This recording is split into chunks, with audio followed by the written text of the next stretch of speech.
வணக்கம். ஆகாஷ்வாணி புதுச்சேரி மாநில செய்திகள் வாசிப்பவர் சரவணகுமார்.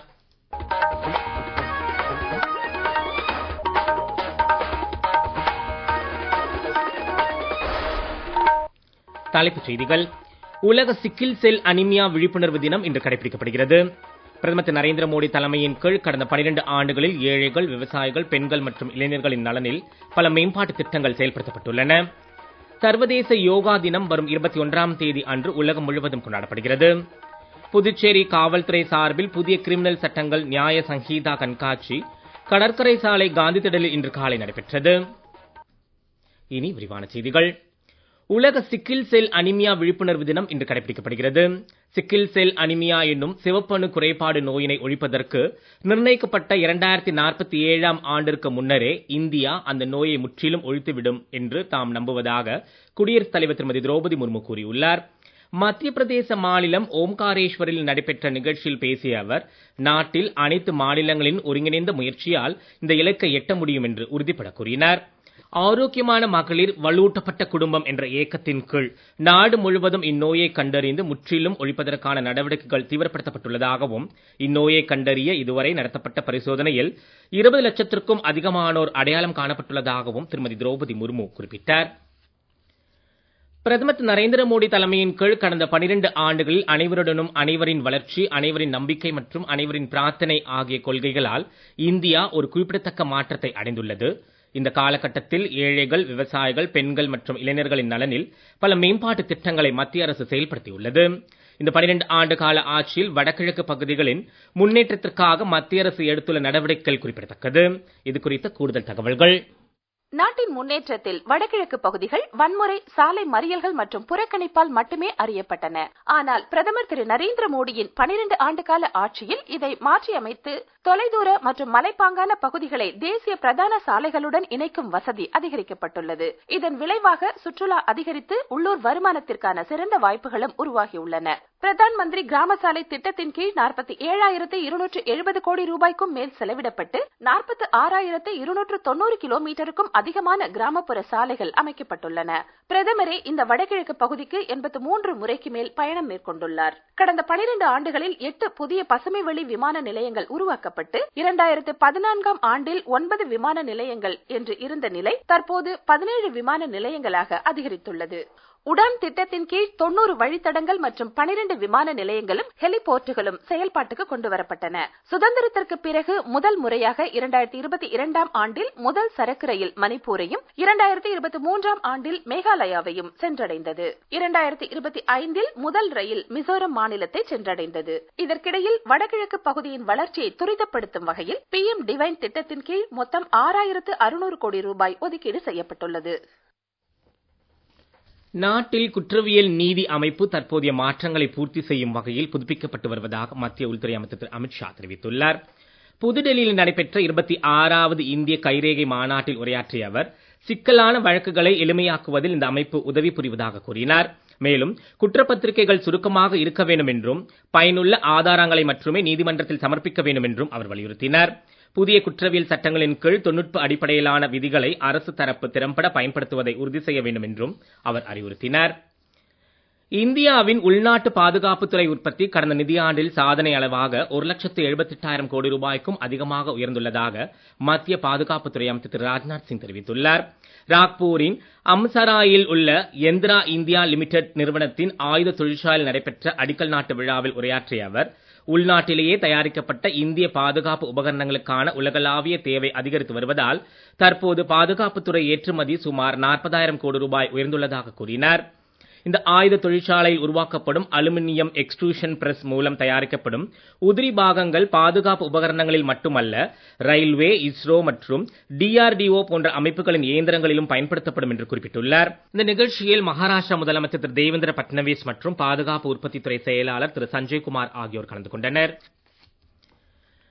வளர்ச்சியடைந்த பாரத்திற்கான வேலை ஊக்கத்தொகை திட்டத்தின் கீழ் 2,400 கோடி ரூபாய் மதிப்பிலான ஊக்கத்தொகையை இன்று மாலை பிரதமர் திரு நரேந்திர மோடி வழங்கினார். இந்த ஊக்கத்தொகை நாடு முழுவதும் 15 லட்சம் பயனாளிகளுக்கு வேலைவாய்ப்புகள் கிடைக்க வழிவகை செய்துள்ளது. இத்திட்டத்தின் கீழ் முதன்முறையாக பணிபுரியும் ஊழியர்கள் இந்த ஊக்கத்தொகை பெற தகுதியுடையவர்கள். கூடுதல் வேலைவாய்ப்பை உருவாக்கும் முதலாளிகளுடன் பணியாற்றும் ஒவ்வொரு கூடுதல் பணியாளருக்கும் மாதந்தோறும் 3000 ரூபாய் ஊக்கத்தொகை பெற இத்திட்டம் உதவிகரமாக உள்ளது. இந்நிகழ்ச்சியை நாடு முழுவதும் நேரலை ஒளிபரப்பு செய்ய ஏற்பாடுகள் செய்யப்பட்டன. நீங்கள் கேட்டுக்கொண்டிருப்பது மாநில செய்திகள். நேயர்கள் ஆகாஷ்வாணி செய்திகளை உடனுக்குடன் தெரிந்து கொள்ள எமது புதுச்சேரி மண்டல செய்தி பிரிவின் சமூக ஊடகங்களான @adnews_புதுவை என்ற எக்ஸ் பக்கத்திலும், all India radio news Puducherry என்ற Facebook பக்கத்திலும், @RNU புதுச்சேரி என்ற யூடியூப் சேனலிலும் கேட்கலாம்.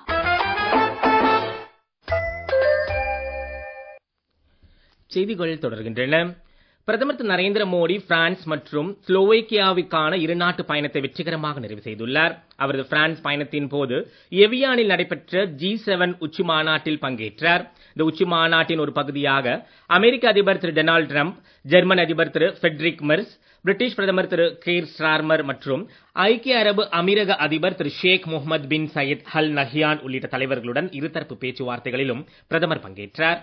முன்னதாக திரு மோடி பிரெஞ்சு அதிபர் திரு இமானுவேல் மெக்ரானுடன் இணைந்து பிரான்சின் நைஸ் நகரில் பாரத் இன்னோவேட்ஸ் நிகழ்ச்சியை தொடக்கி வைத்தார். இந்நிகழ்ச்சியில் இந்தியா, பிரான்ஸ் மற்றும் பிற நாடுகளைச் சேர்ந்த முன்னணி ஸ்டார்ட் அப் நிறுவனங்கள், கண்டுபிடிப்பாளர்கள் ஆகியோருக்கு ஒன்றிணைந்த ஒரு சிறந்த தளமாக விளங்கியது.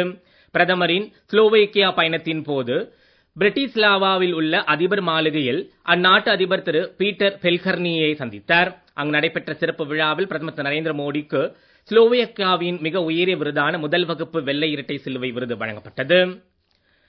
சர்வதேச யோகா தினம் வரும் 21ஆம் தேதி அன்று உலகம் முழுவதும் கொண்டாடப்படுகிறது. இந்த ஆண்டின் கருப்பொருள் ஆரோக்கியமான முதுமைக்கான யோகா என்று பாதுகாப்பு அமைச்சகம் குறிப்பிட்டுள்ளது. யோகா தினம் குறித்து ஒரு செய்தி தொகுப்பு. வாழ்வின் அனைத்து நிலைகளிலும் உடல் வலிமை, மன உறுதி மற்றும் முழுமையான நல்வாழ்வை மேம்படுத்துவதில் யோகா பெரும் பங்கு வகிக்கிறது. சர்வதேச யோகா தினத்தை முன்னிட்டு இந்திய விமானப்படை நாடு முழுவதும் யோகா நிகழ்ச்சிகளுக்கு ஏற்பாடு செய்துள்ளது. வடக்கில் உள்ள லேயின் உயரமான மலைகள் முதல் தெற்கில் உள்ள கார் நிக்கோபார் கடற்கரை வரையிலும், கிழக்கில் உள்ள தவாங் எல்லைகள் முதல் மேற்கில் உள்ள புனித நகரமான துவாரகா வரையிலும் இந்நிகழ்ச்சிகள் நடைபெறும் என்று பாதுகாப்பு அமைச்சகம் தெரிவித்துள்ளது. விமானப்படை வீரர்கள் மற்றும் அவர்களது குடும்பத்தினர் மட்டுமின்றி பள்ளி மாணவர்கள் மற்றும் NCC மாணவர்களும் நாடு முழுவதும் உள்ள பல்வேறு விமானப்படை தளங்களில் ஏற்பாடு செய்யப்படும் இந்த யோகா நிகழ்ச்சிகளில் பங்கேற்பார்கள் என்று பாதுகாப்பு அமைச்சகம் கூறியுள்ளது.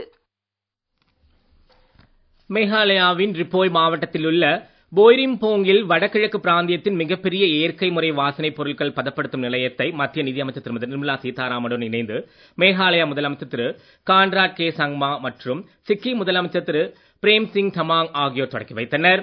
அரசின் வடகிழக்கு பிராந்தியத்திற்கான இயற்கை முறை மதிப்பு சங்கிலி மேம்பாட்டு திட்டத்தின் கீழ் ஊக்குவிக்கப்பட்ட கிழக்கு ரிப்போய் இயற்கை முறை விவசாய உற்பத்தியாளர் நிறுவனம் மூலம் இந்த வசதி அமைக்கப்பட்டுள்ளது. சுமார் 32 கோடி ரூபாய் முதலீட்டில் உருவாக்கப்பட்ட இந்த நிலையம் இஞ்சி, மஞ்சள், மிளகு மற்றும் மிளகாய் உள்ளிட்ட இயற்கை முறை வாசனை பொருட்களை ஆண்டுக்கு 10,000 மெட்ரிக் டன்னுக்கு அதிகமாக பதப்படுத்தும் திறன் கொண்டது. நிகழ்ச்சியில் உரையாற்றிய மத்திய நிதியமைச்சர் 2024 புவியியல் குறியீடு பெற்ற லகாடாங் மஞ்சள் உள்ளிட்ட உயர்தர இயற்கை முறை விளைபொருட்களில் மேகாலயா கொண்டு வந்துள்ள சிறப்பு அம்சங்களை எடுத்துரைத்தார். கர்நாடக அரசு காவிரியின் குறுக்கே மேகதாது அணை கட்டும் நடவடிக்கைக்கு எதிராக தமிழக அரசு கொண்டு வந்த தனி தீர்மானம் சட்டப்பேரவையில் இன்று ஒருமனதாக நிறைவேறியது. முன்னதாக இந்த தீர்மானத்தை முன்மொழிந்து பேசிய தமிழக முதலமைச்சர் திரு விஜய், அரசின் மேகதாது அணை தொடர்பான திட்ட அறிக்கையை மத்திய அரசு பரிசீலிக்க கூடாது என வலியுறுத்தினார். புதுச்சேரி காவல்துறை சார்பில் புதிய கிரிமினல் சட்டங்கள் நியாய சங்கீதா கண்காட்சி கடற்கரை சாலை காந்தி திடலில் இன்று காலை நடைபெற்றது. இக்கண்காட்சியை துணைநிலை ஆளுநர் திரு கைலாஷ்நாதன் மற்றும் முதலமைச்சர் திரு ரங்கசாமி ஆகியோர் தொடக்கி வைத்து அருங்கலை பார்வையிட்டனர். சட்டமன்ற உறுப்பினர்கள் திரு விக்னேஷ் கண்ணன், திரு அழகு சுந்தரம், திரு ராமு, தலைமை செயலாளர் திரு சரத் சௌஹான், காவல்துறை தலைமை இயக்குநர் திருமதி ஷாலினி சிங், காவல்துறை உயர் அதிகாரிகள் மற்றும் துறை இயக்குநர்கள் நிகழ்ச்சியில் பங்கேற்றனர். புதிய கிரிமினல் சட்டங்களின் நடைமுறை, காவல்துறையின் செயல்பாடுகள், கடந்த 12 ஆண்டு காலத்தில் அறிமுகம் செய்யப்பட்ட பிரதமரின் மக்கள் நலத் திட்டங்கள் குறித்து அரங்குகள் இக்கண்காட்சியில் இடம்பெற்றன. இன்றும் நாளையும் நடைபெறும் இந்த கண்காட்சியை பொதுமக்கள் மற்றும் மாணவ மாணவியர் பார்வையிட்டு பயனடையுமாறு கேட்டுக் கொள்ளப்பட்டுள்ளனர். பெண் வழக்கறிஞர்கள் தங்கள் தொழில்முறை பணிகளை திறம்படவும் பாதுகாப்பாகவும் சமமான சூழலில் மேற்கொள்வதற்கான சூழ்நிலையை உருவாக்க வேண்டியதன் அவசியம் குறித்து உச்சநீதிமன்றம் இன்று வலியுறுத்தியுள்ளது. மீண்டும் தலைப்புச் செய்திகள். உலக சிக்கில் செல் அனிமியா விழிப்புணர்வு தினம் இன்று கடைபிடிக்கப்படுகிறது. பிரதமர் திரு நரேந்திர மோடி தலைமையின் கீழ் கடந்த 12 ஆண்டுகளில் ஏழைகள், விவசாயிகள், பெண்கள் மற்றும் இளைஞர்களின் நலனில் பல மேம்பாட்டு திட்டங்கள் செயல்படுத்தப்பட்டுள்ளன. சர்வதேச யோகா தினம் வரும் 21ஆம் தேதி அன்று உலகம் முழுவதும் கொண்டாடப்படுகிறது. புதுச்சேரி காவல்துறை சார்பில் புதிய கிரிமினல் சட்டங்கள் நியாய சங்கீதா கண்காட்சி கடற்கரை சாலை காந்தி திடலில் இன்று காலை நடைபெற்றது. இத்துடன் செய்தியறிக்கை நிறைவு பெறுகிறது. வணக்கம்.